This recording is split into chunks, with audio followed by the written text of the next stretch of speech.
Good morning, everyone, and welcome. We're just letting people come in, so we'll wait a few seconds until connections are made. And in the meantime, I want to say hello on behalf of all three associations. My name is Luciana Cardarelli, and I'm Program and Member Services Coordinator for the Catholic Principals Council of Ontario. This project is done in collaboration with all three associations and of course funded by the Ministry of Education here in Ontario. And we are so happy to have you here as part of the learning today. Brad, I think we'll move on to the next screen.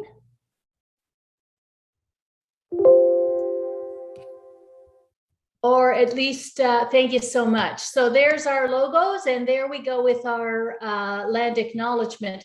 I'd like to also welcome a couple of colleagues who are here today providing simultaneous sign language interpretation for those who have requested that. And we really seek to include all learners and all leaders as part of our group today. Feel free to use the chat, which you'll see at the bottom of your screen, to say hello and to welcome each other to this opportunity. And I'd like you please to join with me in terms of today's land acknowledgement. I acknowledge that I am on the ancestral territory of nations, within nations, including the Anishinaabe, the Ojibwe, and the Mishii-Sagig, the inherent right holders of this land, which is home to many diverse First Nations, Inuit, and Métis peoples. I am grateful to have the opportunity to work and learn on these lands in a community of sharing. As educators, we have a duty to learn, understand, and redress the historical and ongoing impacts of colonialism. We have a responsibility, individually and collectively, to reconcile our relationship with the land and peoples. As well, I'd like to take a moment to pause so we can think about those individuals who have suffered through the residential school system. We began with the number 215, and I think to date we are well over 6,000 unmarked graves.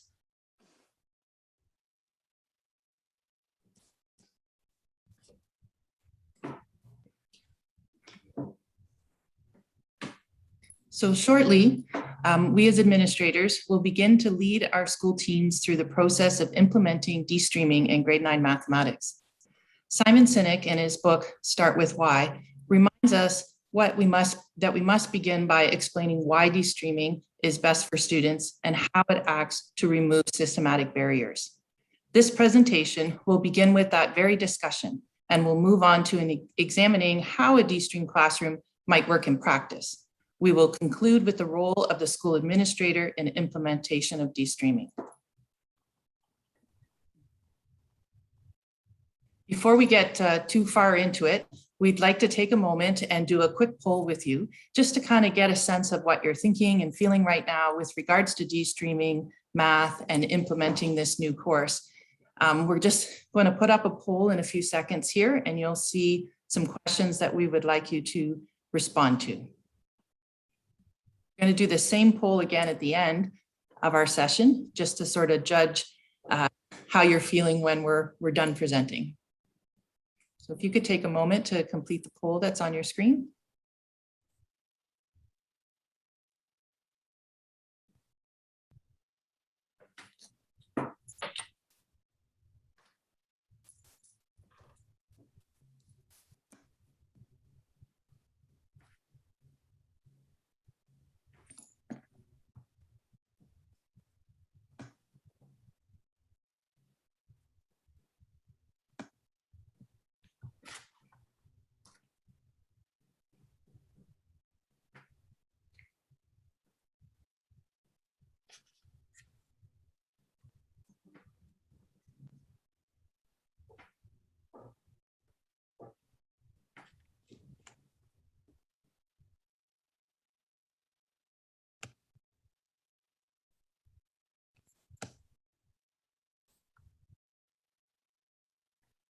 And as you're completing that poll, just to let you know, we first launched this session about a week ago where we had about 150 people join us, a real testament to the dedication that leaders across the province have towards making this initiative work.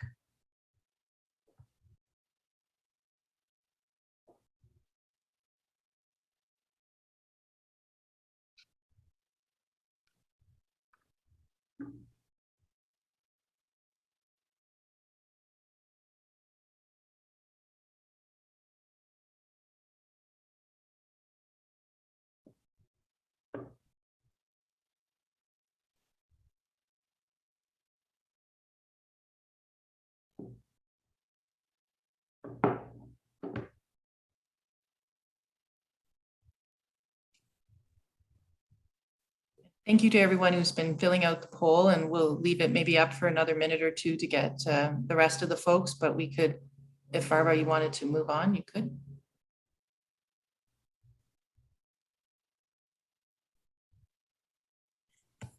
And Barbara, I think you're muted.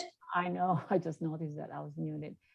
I can see that Brad actually has shared the poll. And okay, so we're gonna move on to, we'll start with the part one and understanding the why.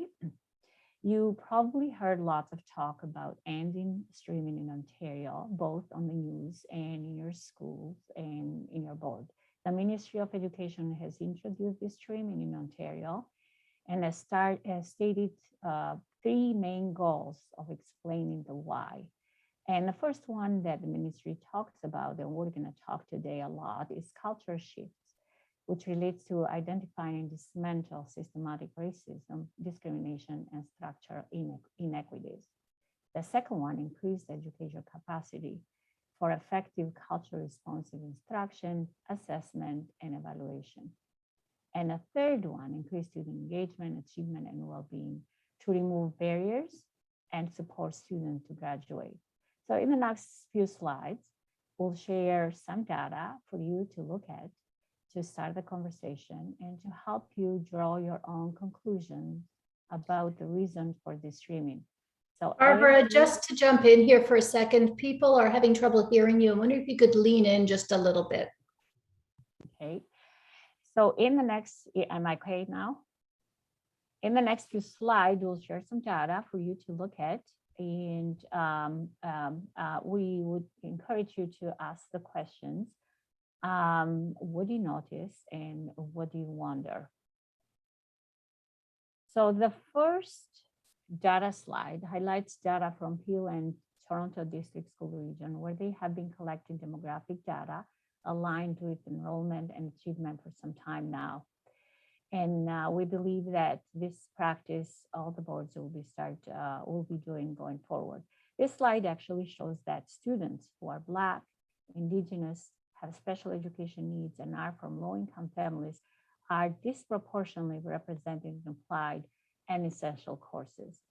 And this data also shows that students most likely to be streamed in the grade 9 applied class, math course, are those who are Indigenous, Black, coming from low-income households, and or have disabilities or other special education needs. So we understand that demographic data in your board might look different. And we also know that demographics are changing all over the province. And we want you to think about the racialized, Indigenous, low-income, and special education students you may currently have or will have in the very near future. So this piece of data is data on Black students' achievement from a Toronto District School Board. Again, we know that not all boards have collected demographic data that are aligned with enrollment and achievement, and that really we know that all school boards will begin to do this work. Now, the question that we want you to think about and wonder is, what will data look in your school board or on your school for Black, racialized, Indigenous, low-income, and special education students?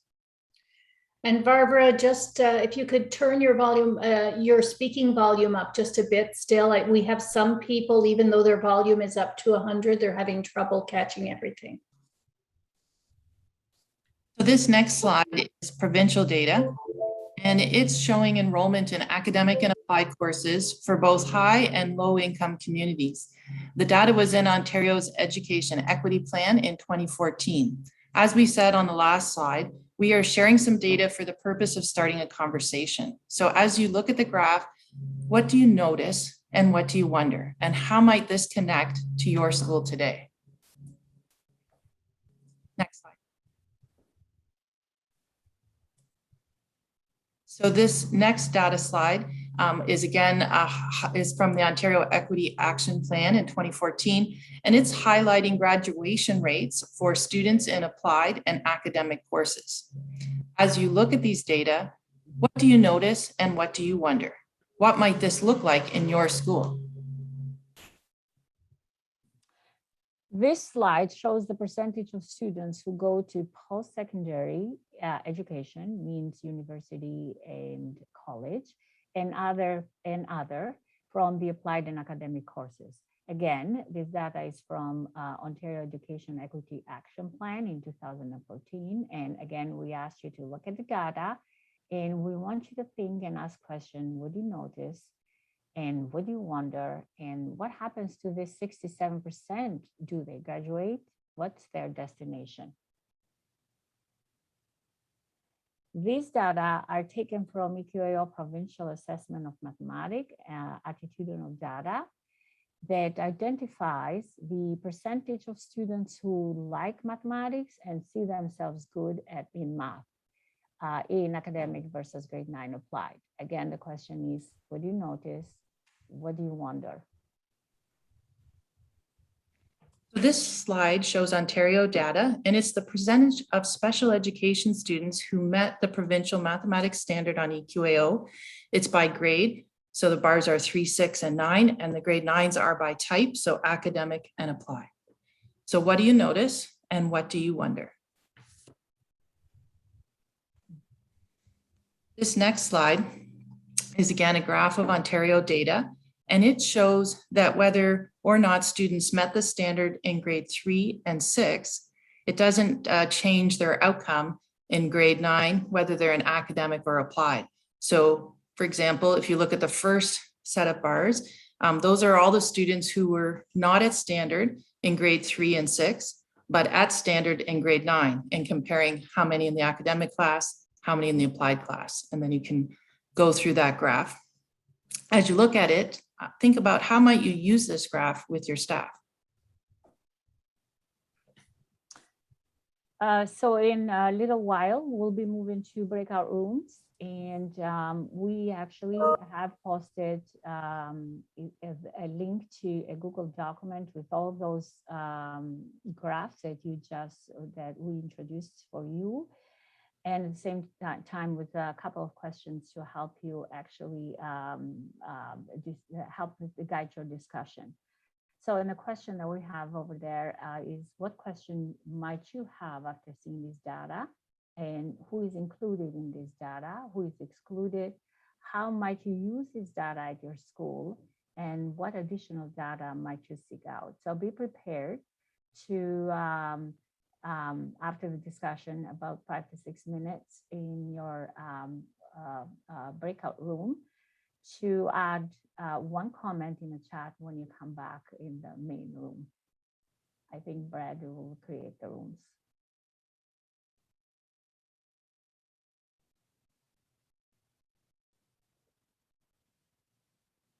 Brad? Yep, just give me 1 second here. Okay.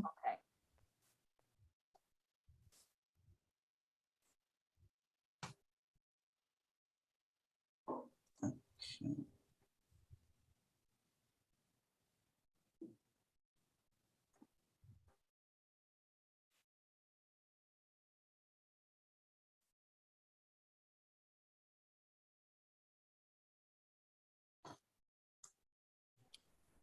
So as you come back, you're going to be adding a comment in the chat window.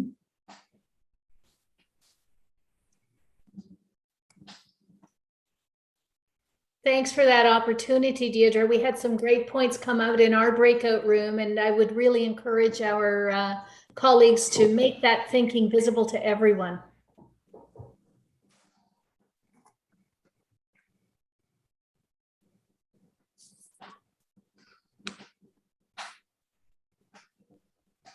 Interesting questions there around the affinity for math and what happens at grade 3 and later, the role of parents. Chris, thank you for asking, what did you notice? What did you wonder? Let's have some of those ideas come forward.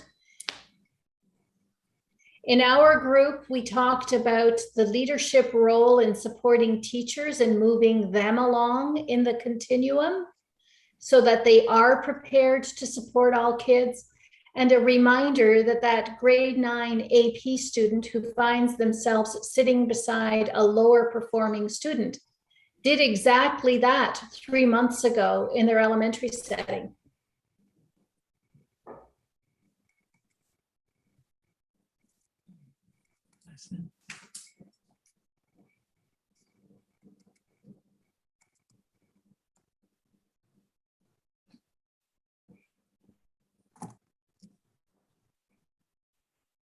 I know that I was in talked a bit about too how the pedagogy has to change to reach all those students and to bring the students who would have traditionally gone into applied to encourage them in this new destreaming course.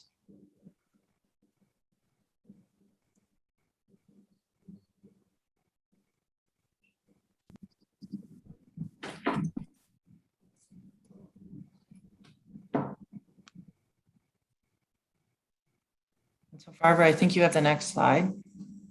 Yeah, I was just gonna make, am I muted? I'm just gonna make a comment that I'm pretty sure many people have questions and dilemmas as we move forward with this presentation and in the future.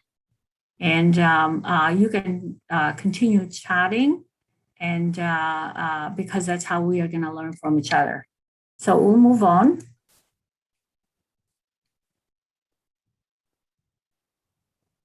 In addition to the discussion that you had, when we interviewed the data, the group that you see here presenting today, what we noticed is that streaming leads to a lower graduation rate, leads to a lower transition to post-secondary graduate education. This streaming increases the achievement opportunity and outcomes gaps and engender low academic achievement. And so as we're looking at your comments too, we're talking about what the ministry's goals are, which are here is that cultural shift. It's helping to, dismantle that systematic racism and discrimination and those inequalities that existed. And you've talked a lot here about the teachers and the learning that they're going to need. So increasing teacher capacity is definitely going to be something we need to focus on. And also people mentioned about the students and really the ministry's goal around increasing student engagement and achievement and well-being. That's going to come from the way we instruct and the way we welcome kids into the class and ultimately lead to better pathways for them.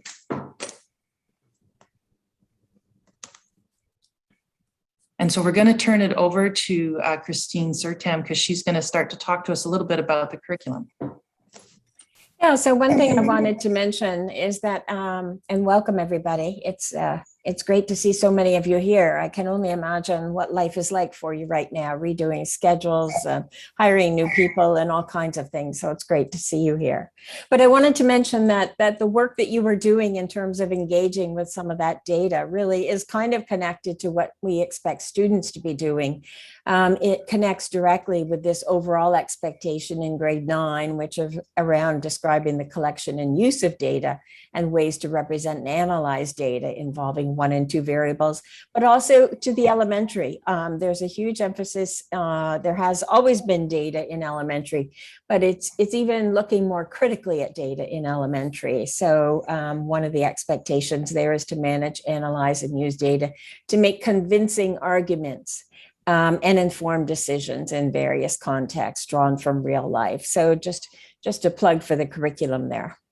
If we go to the next slide, what I'd like to be able to do is to talk a little bit about some of the key ideas and vision of the new grade 9 math curriculum in action. I know that many of you were saying, okay, we've talked about the why, but people need a bit more than the why. Teachers need to know a little bit in terms of the how. And we've got a short presentation today, obviously, but I think we can start to get into some of the how, but also some of what this curriculum is telling us. So on the next slide, we talk a little bit about why math.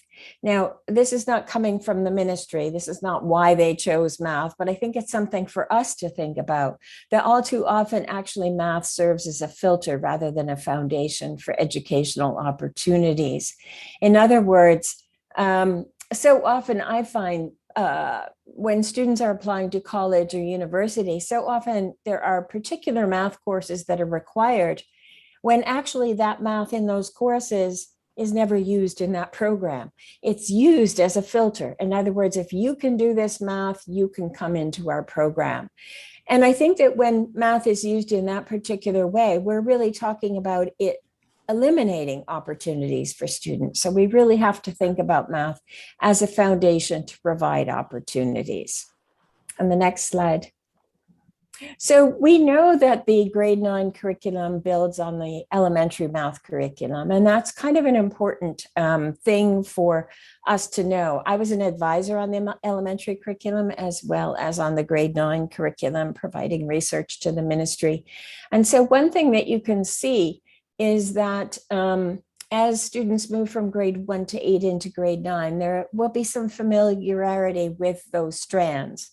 The teachers of grade 9 might not be as familiar, but the students should be as familiar. So in other words, things like an emphasis in grade 9 on data is somewhat new for teachers. Financial literacy will be somewhat new for teachers. But all of things such as the mathematical processes that the students are exposed to in grade 1 to 8 are the same as in grade 9. And to tell you the truth, the math processes are actually the same as they were in the 2005 curriculum. So those should be familiar to teachers. So I think it's important for us to recognize what's new for teachers, but also to think about what's new and what's the same for students as they move from grade 1 to 8. On the next slide, I have a series, I want to focus on the first one, of what I see as some of the goals and vision of the grade 9 math curriculum, having worked with it. The first one is really about the course supporting students to see themselves as capable in mathematics and to enhance their identity as a math learner. There's tons of research that actually shows that students coming into, let's say, kindergarten and grade 1 feel quite powerful as mathematical thinkers. And they tend to lose that as we go through school. That's kind of scary. Do we knock that out of them? And we also have to consider what kinds of messages do we get in society about who is capable of doing math and who is not? And really, everybody is capable of engaging in mathematics. But all too often we see, particularly from the grades 7 to 9 to 10 years, that students start to see themselves as not capable and do not see themselves as going into an area that might involve mathematics. So if we look at the next slide, you'll see a vision of what students think mathematicians are. One of my previous PhD students, who's now a professor in Australia, her study was looking at what are students' views of mathematics and mathematicians and what messages do they get. She actually did a survey where students had to identify what media they watch. And then she did an analysis of that. So I don't know how many episodes of Family Guy she had to watch to see what are the messages in there. But she also did interviews with the students, and she did something called Draw a Mathematician. She wanted to see what do they envision a mathematician is. So have a look. What are some of the things that you notice? Maybe enter that in the chat. We went through hundreds of pictures. These are two that came up, stereotypes quite often. Anybody want to just quick enter into the chat? What do you notice about these two images?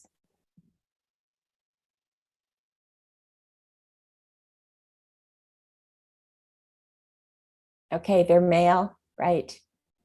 So that came up, they're nerdy, they're scientists. So white male came up a lot. And this idea of nerdiness, they don't look like regular people. Now, if you're a grade 8, 9 student, you want to look like regular people. You don't want to look like these nerdy people. So this whole image of mathematicians, we need to really think about as kind of changing how people view them. And that's part of what this curriculum is about. We need to see multiple faces as mathematicians, not just these faces. In the next slide, I'll go over the other, some of the other important things. So student learning needs to be placed at the center, and students need to be provided with relevant and meaningful learning opportunities. So the kinds of things that are occurring in a math class should be relevant to students' lives.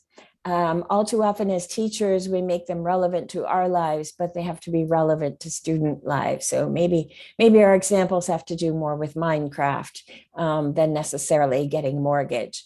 The grade 9 needs to emphasize the importance of we need to establish an inclusive math learning environment where student thinking is valued, all student thinking. We have the opportunity for diverse thinking, for different ways that students solve problems rather than just the way that the teacher is thinking of.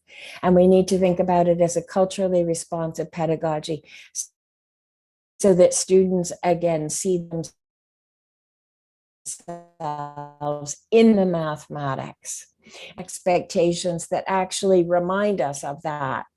A2, making connections. This is a curriculum expectation that is meant to be thread throughout all of the strands.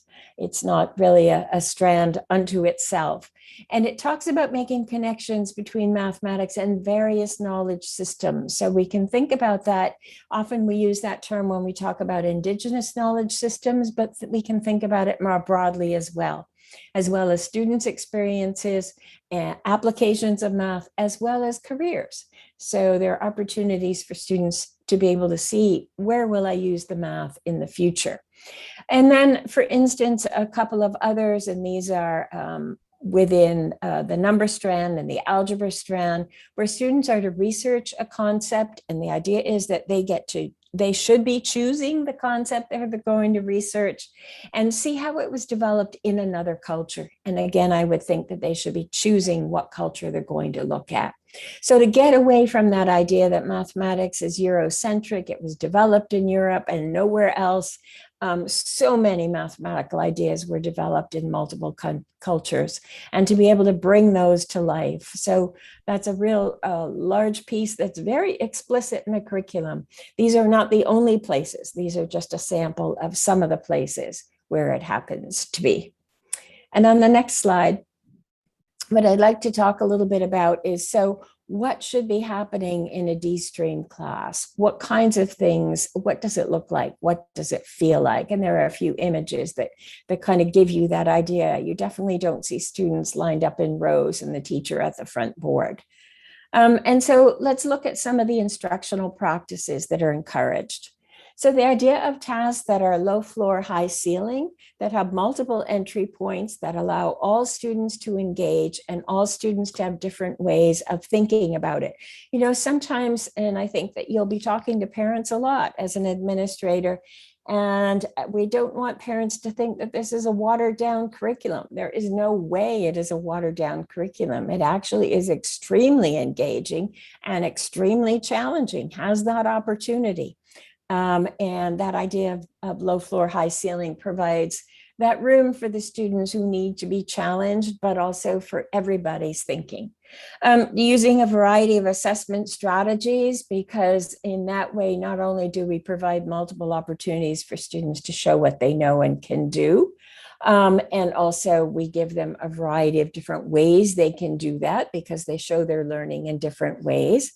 But also mathematics, if I think about the math processes of communicating, problem solving, proving, making conjectures, all of those kinds of things, they require different assessment strategies. They cannot be assessed by one single paper and pencil assessment. And to tell you the truth, EQAO recognizes that and puts that right on the website. It should include collaborative learning. Many of you are familiar with teenagers and you know that they are social. This is a time when being social is extremely important. And so to provide those opportunities within the classroom for students to be able to talk to one another and share their ideas. Sometimes in a whole class discussion, a student's hesitant to raise their hand because they're just not sure. But when they talk to their peers and confirm their thinking, then they're much more likely to feel confident in sharing that. Providing opportunities to use a variety of mathematical thinking tools.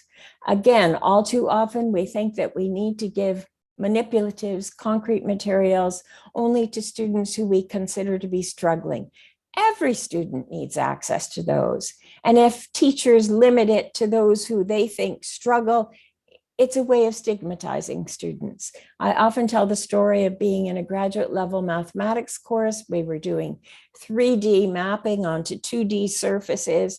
And the professor picked up somebody's milk carton and said, look at this, we could have the X, Y, and Z axes. So we're talking about a research mathematician using a concrete material to think mathematically. And this includes other things than concrete materials, technology such as Desmos, different kinds of software, etc. And we need to value and build on student thinking. So in other words, rather than building on the teacher's thinking, the teacher needs to start where the students are and build on that particular thinking. And to tell you the truth, many of these things actually apply to us as administrators. We also need to value and build on teacher thinking because teachers are also in all kinds of other places, different places. And so the next slide just gives you a bit of a visual of those kinds of ideas. And, you probably know that, these kinds of things I've talked about are what we know actually are really excellent teaching strategies for any class, but in particular for a Destreamed class.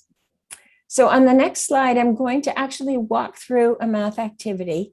Some of you who know me know that we wouldn't get away without doing a math activity. So what I'd like you to think about right now, but this is not a race to reach for the top. It's not a mad minute. I don't need you to type in the answers. I want you to think about your thinking. So this is a 10 by 10 grid. And without actually counting one by one, I want you to jot down how many squares are shaded. When I say jot down, I mean on maybe a scrap of paper you've got, not necessarily in the chat. And I want you to think about how you came up with that number. I'll give you just a minute to think through that. Then we're going to look at some student solutions and see how a teacher used this activity within the class, how it matches the curriculum, and how it respects those instructional moves I spoke about. Okay, so my guess is you've got some sort of idea as to how many there are and how you came up with it. So if we look at the next slide, so the teacher posed this problem and she had all of the students share their thinking. She would write on the board how they came up with it. She would actually have them go up and show how they came up with it. So we have Charmine who did 4 times 10 minus 4. We had Colin who did 10 plus 9 plus 9 plus 8. And she recorded all of these. And again, that's valuing student thinking. So she wrote all those on the board. And she worked through this lesson over a series of lessons. So I'm going to be doing it in a matter of minutes with you, but it took a matter of different periods with her. And then she used those to be able to build on it. Maybe type in the chat if one of your solutions is similar, type in Colin or Melissa, whoever was just like the way that you solved it so we can see what varieties you happen to use. Okay, we had lots of Ahmad's, Charmine's. Okay, anybody do Melissa's method? Okay, so you see that these represented in many cases a lot of what the students' thinking would have been. Okay, now she said to them, what I want you to do is to now try a 6 by 6. And what I want you to do as students is to think about if Charmine were doing this and used the same strategy, what would her expression be? So she started to have the students translate these expressions, not for a 10 by 10, but for a 6 by 6. And as she had them do that, she's developing the concept of a variable. What's varying and what's staying the same? Now, those seem, sometimes to a grade 9 teacher, those seem like pretty simple concepts, but they actually are really difficult concepts. And it's important to really ground them in something. And then on the next slide, she started, so she went over the 6 by 6, as I say, I'm giving you kind of the short version. And then eventually, after she had them do several, 20 by 20, she said, okay, now let's try an N by N or an X by X. Now that the students had worked through, several changes, she wanted to see what they would actually do in moving into a variable, because they had a sense as to what varied and what stayed the same. So on the next slide then, this is how they were translated. So it's interesting, and it doesn't matter that some used X's and some used N's. I'm not particular about variables at all. And so what's interesting is look at Collins, because she kept going with this. If I look at Collins, I can see that, oh, he did X plus Y plus Y plus Z. And that's perfectly fine. But what she suggested then is, hey, let's look at Collins. Could anybody write this with fewer variables? And then she started to get them to recognize that, hey, Y could have been X minus 1. And again, now she's going from what's a constant, what's a variable, to now the idea that different variables could have a relationship with one another. And then down the line, there's more that happened with this. Down the line, she had them actually work out how to simplify expressions to be able to compare them, to see that, you know what, they're actually all the same expression, just written in different forms. So on the next slide, you can see that I'm analyzing this task, which we went through really quickly, to say that I would claim it's a low floor, high ceiling. Everybody had a place to be able to enter this and to be able to come up with different expressions. She also valued and built on student thinking, didn't she? Because she took what they did and moved forward with that. She engaged the students in the mathematical processes of reasoning, communicating, making connections. So just a few of the characteristics of that task, but also there are curriculum connections. So these are actual grade 9 curriculum expectations about comparing algebraic expressions using concrete numerical graphical methods. So in other words, they all knew actually that those expressions had to be similar or equal to one another because they all were solving the same problem. But eventually she had them actually simplify them, which is C1.4, to be able to compare them. So just to give you a sense of, I'll say a simple task, but it wasn't so simple. But we were able to explore this to see how that might connect. So on the next slide, one thing I want to emphasize, because it's something I'm concerned about. Differentiating instruction is extremely important, but we need to think about how we do that. And so what I really am concerned about is I don't want to see grade 9 destreamed classes become streamed grade 9 destreamed classes. So in other words, it shouldn't be that we are organizing students into ability groups, those who know and those who don't, those who should have been applied and those who should have been in academic. And so we need to watch for that. We need to be careful that differentiation doesn't mean, okay, some get to practice and some get rich tasks. No, every student should be engaged in the task. And if a task is rich and has multiple entry points, that we should be providing materials or manipulatives for all students rather than, okay, go get those if you need them already. That's a deficit model. And we really should not be making assumptions about who is capable and who is not. We really need to pay attention and value students' thinking, no matter what that thinking is, where it is, and how diverse it is. There's tons of research that shows that when we build on students' thinking, it enhances their confidence and it enhances their mathematical understanding and achievement. And so on the next slide, I think I'm handing it over to Dee and Barbara. Thanks.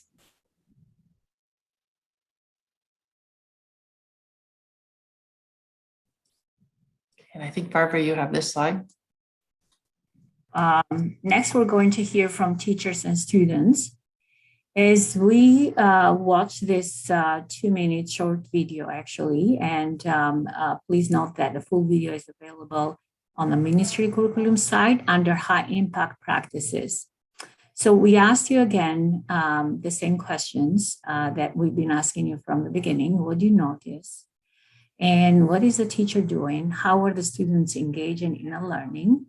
And you can share your thoughts in the chat window.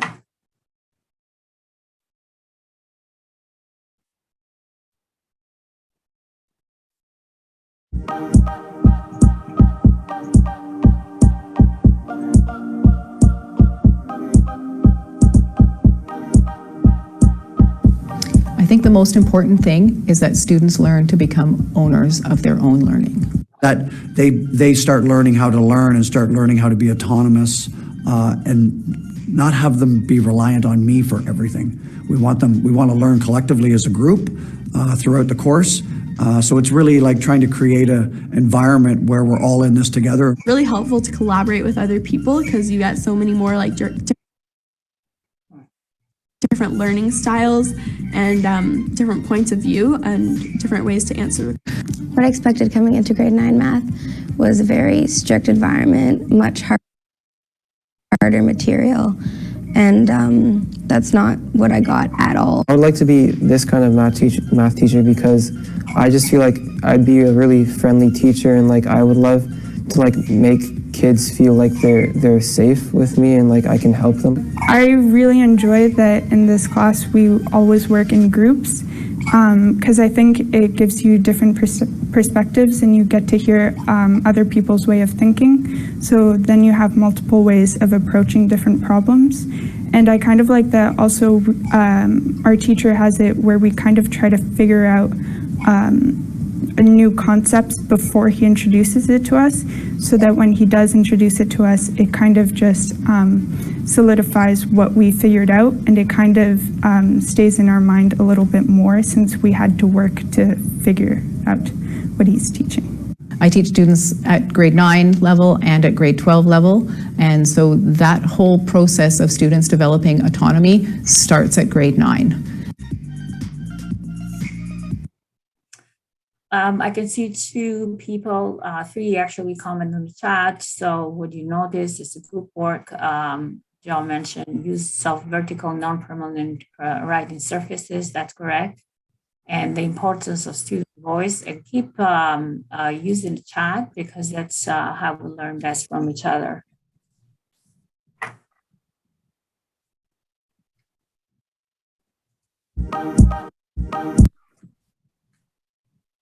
And so we're going to move now into the third section of our presentation and talk a little bit about the principal's role in the implementation. And so we've kind of pulled it into sort of 3 key roles that we think you might want to think about. And the first is helping everyone to understand that why, so that we can do that cultural shift that we're called for in the ministry goals. The second is to create opportunities to build knowledge, and that's knowledge of the content, knowledge of the pedagogy, so that we can increase teachers' educator capacity or teachers' capacity and reach that goal that the ministry has asked us to do. And the third is to intentionally create supports for all students so that we can increase student engagement, achievement, and well-being and meet that third goal from the ministry. And as you start this journey, we wanted just some reminders that it's your role to lead the implementation. You're not teaching the course, you're supporting the teachers and the students. And so remember that this is just the first course to be destreamed. It's going to be a journey and it's going to take time to get everyone on board. It's not going to happen overnight.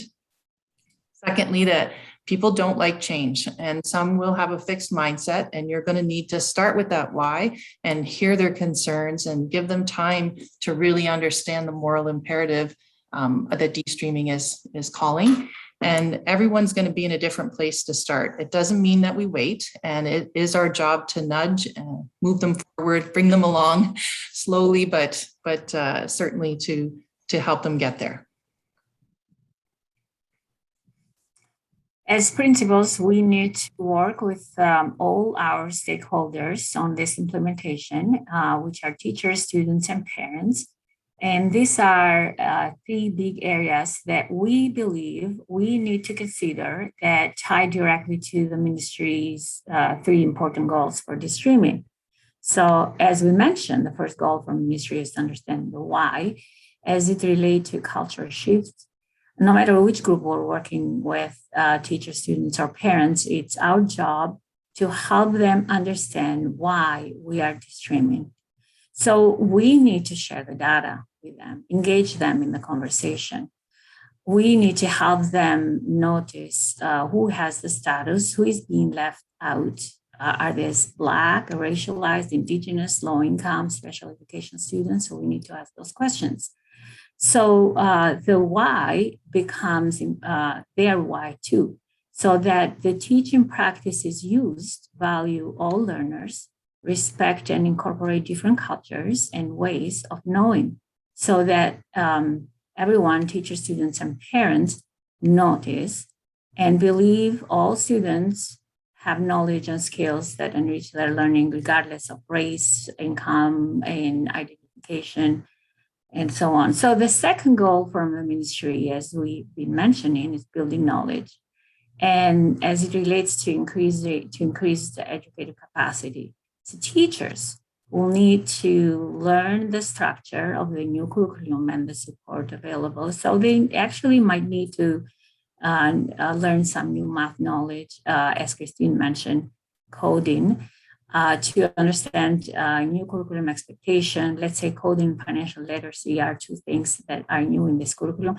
They will need new pedagogical knowledge to meet the needs and engage all learners, to create thinking classrooms, to address social emotional learning, and use mathematical modeling. So student voice will need to be considered so they identify their strengths and areas for growth.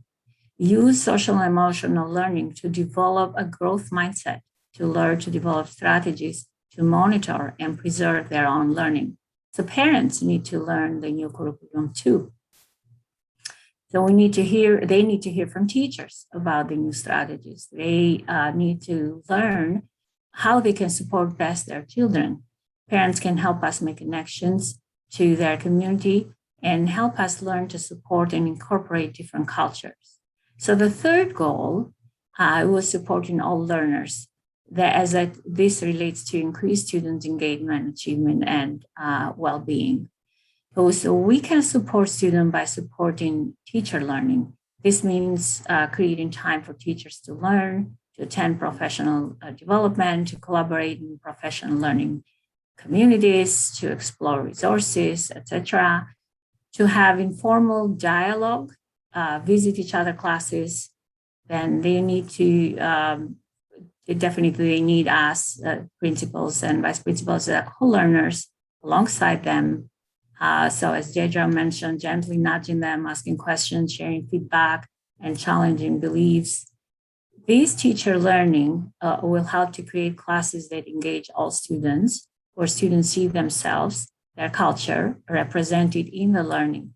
And students will need to learn and see what supports are available and how to make use of them. So let's say build on strength. So we're mentioning over there a asset model, which is a asset-based approach that focuses on strength. And this model, it views diversity in thought, culture, and traits as positive assets. So that means that teachers, students are valued for what we bring to the classroom, rather than being characterized by what they may need to work on or lack of. So parents still will need to have their voice heard, have ways to share ideas and concerns, and be included in decision. All these ideas and more are captured in a document we have created called Grade 9 Destreamed Implementation Continuum for Principal. It's still in draft mode, but I think it will be shared with you. And a link is included into the resources at the end. And this is just to give you a starting place with ideas on how to move each of your stakeholders group through these key 3 areas. And so now we'd like to do a 1-question Slido. That's a lot of information that we shared with you, but as you think about your role in implementing the grade 9 destreaming, we'd like you to do this Slido activity. It'll come up in the next screen and ask you to describe in 1 word how you're feeling right now.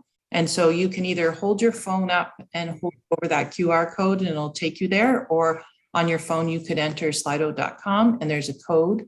And when you do that, that question will come up and then you just type 1 word in and you'll see your word appear on the screen when you do that. So if we could get you to take just a quick minute to do this Slido and give us 1 word that describes how you're feeling right now about the grade 9 destreaming course. And what happens in the Slido is it'll end up making a word cloud. So it'll take the words people are feeling. And it's really important to say how you're truly feeling. It's okay if you're feeling overwhelmed or you're feeling nervous. It's exciting that people are excited and encouraged, but I see anxious, that's for sure. It's a big job that you have ahead of you to move forward with destreaming, and a job that will happen for a while. This is just the first course, but we just wanted to get a sense of how you're feeling right now.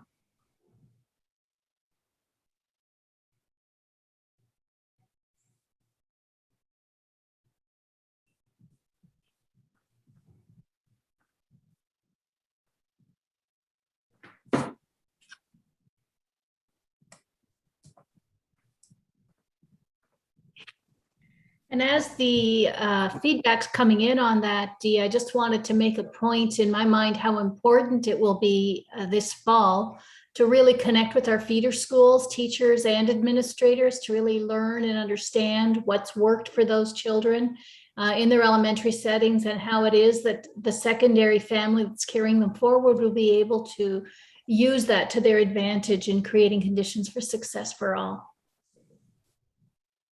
Thank you.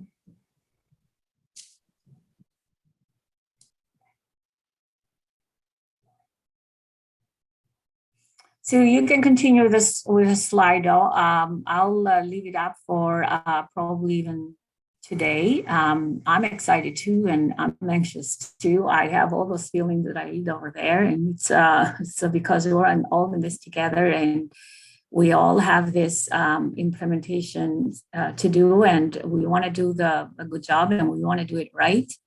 And we do have lots of dilemmas and questions, and if we have challenges, and we really are not. I'm going to move on to the next. Some people, we talked about the continuum. I'm not sure if you have a link to that. Some people like the continuum, as it will lay out some next step for moving forward. Some of you, however, might like to use Windshield Framework, and what that is a framework of conceptual, pedagogical, cultural, and political dilemmas. Is from 2002. So the Windshield Framework might be used to help you manage challenges and dilemmas during the implementation, and it can assist you to consider and organize the questions that you might have, the dilemmas that all the different stakeholders, parents, students, and teachers might raise as a way to help you make a plan to address those issues. So how can this be used? The Windshield Framework can be used because the destreaming is culture, because it's shifting culture. It requires different mindset. And it's a new practice, and it means that it requires understanding why, so it's conceptual. Destreaming calls for a different approach to teaching. As we mentioned, there are 2 new strands there. It requires learning the content, mathematical content, but also requires new learning about culture, relevant and responsive pedagogy, so it's pedagogical. And it's political because destreaming is a new policy from the government. So it requires us to examine and rework previous policies. So we have some questions put in the 4 boxes or dilemmas that we thought might come up from either teachers, students, and parents that you might need to plan for ahead of time, kind of anticipated questions and dilemmas. So during this presentation, we've tried to answer some of the questions, because as I said, we're all in this together, and those are the dilemmas, let's say, I have as a vice principal and questions. And we'll continue to do this so in the future and during the professional development that are coming up September. So please keep adding to the list and come to our professional learning session fall, where we will delve more deeply into your dilemmas. So let's say the question, why are we streaming? That is the first one, conceptual dilemmas. To answer this question, you can use data from your school, from your board, or data that we shared with you. And to read some of the questions there, it's, as we mentioned, it's conceptual, it's culture. Destreaming is a shift in culture and requires different mindset. We mentioned in the previous slide. And some of the questions might come up and dilemmas. It would be how students' beliefs in their own abilities impacts learning. So we shared with you one of the slides that only 1/3 of grade 9 applied students actually think that they are good in mathematics and believe that they will be successful in mathematics. So how will this data impact their learning? So that's the question that might come up. Or what are parent expectations from Destreamed math or how can we make connection with community and different cultures and ways of knowing in math classroom? We mentioned that Destreaming is conceptual because it's a new practice and it requires understanding why, and is pedagogical because it calls for a different approach. We said that it requires a new learning. So some of the questions that might come up from teachers in this case would be, how do I teach coding? So, and how do we become culture responsive pedagogy? And definitely there are professional development, they can do co-teaching, they can read literature available to them. And another question on that we grouped it, we thought that would be grouped under this pedagogical dilemma would be, how do we assess and evaluate in the Destreamed classroom? So we said that it's political. Then some of the question might come up is, how will the school meet the target in data? So this is a question I have all the time. So how am I going to collect the data, and how can I compare this data now in the Destreamed classroom with the previous data that when we had data on applied in academic classes, and how will with the board and school policy for transition change? So some of those are some of the questions and dilemmas that might come up, and is a starting point, and please add to this list. And so now we want to take a moment and we're going to watch another short video. It's just a minute long, and we're going to listen to the principal. And as you listen to the principal, I want you to think about what leadership moves he identifies.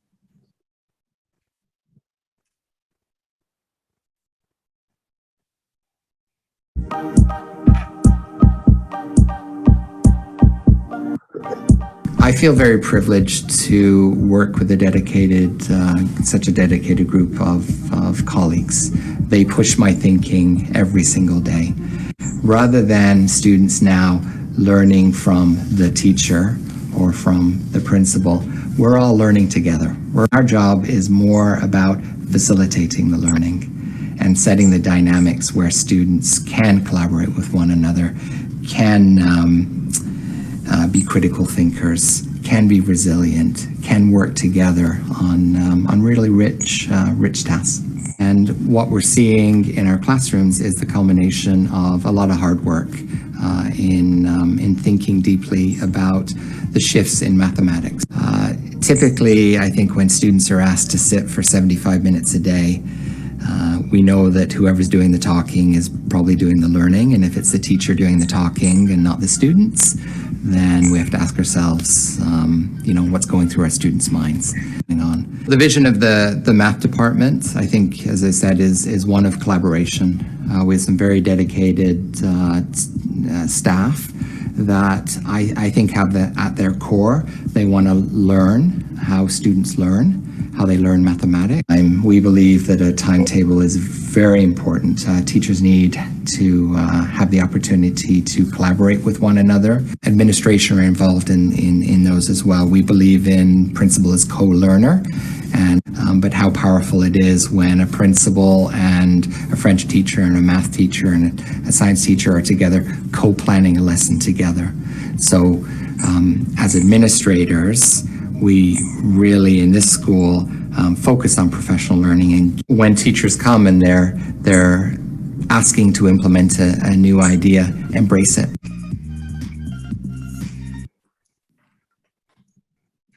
So as we go forward,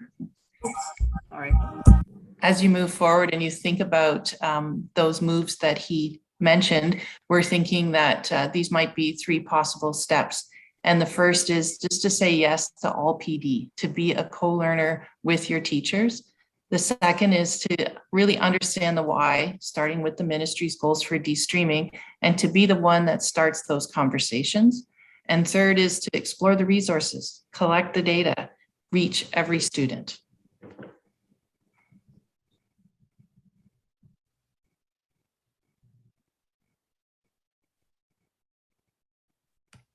Deirdre, I think you've just been muted. Just saying that there's some resources there. The link is in the chat window, and eventually the continuum will show up there that will help you make your plan for your next steps. So we're almost at the end of this presentation, and we'll end this webinar with the same poll that we started to see if the thinking or feeling right now about the streaming in general, of the grade 9 math in particular, and then implementation of the streaming has changed or improved. Brad will, yes, okay, so that's a final reflection, and we'll see, and we'll compare with the beginning.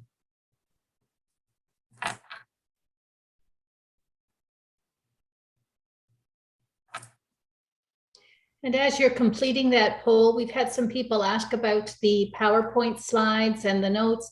Please know that you will have access to all of these materials, and please feel free to use them with your team, with your learning community.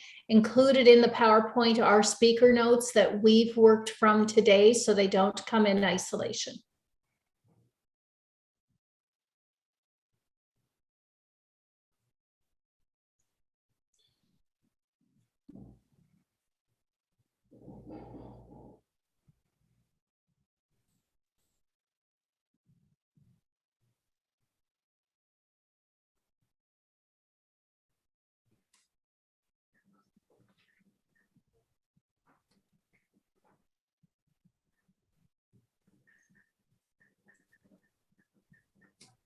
So I know a lot of people are having to go. Thank you for participating. I know our folks are tallying up the data there. We'll have something to share in a moment, but thank you for joining us today, and good luck. We know it's going to be a crazy year, but you guys are ready.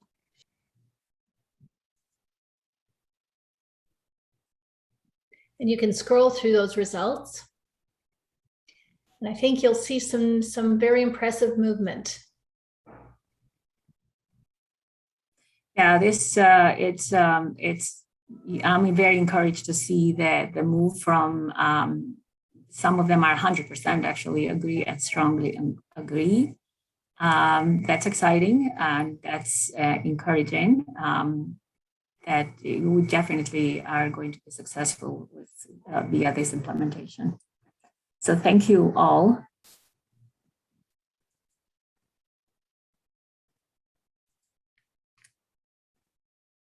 And thank you, Brad, for including the link to the follow-up survey also in the chat. We really appreciate you completing that. That informs our next steps. Your voice definitely matters. And I guess final word goes to me, Deirdre and Barbara, if I could, on behalf of both OPC and CPCO and ADFO, which has their own sessions running in French. I want to thank you for taking time to be with us today. This session will be repeated again in September, but please look to the fall when you will be invited to be a part of the professional learning networks across the province, which will really get at the nitty-gritty that's important to you. Please be sure to let us know what you want us to focus on for those sessions. Thank you so much for taking time in August. I don't know how many sleeps are left before reality hits us, but take good care of yourselves, be well, and stay safe. Thank you, everyone. See you soon. Thank you, everyone.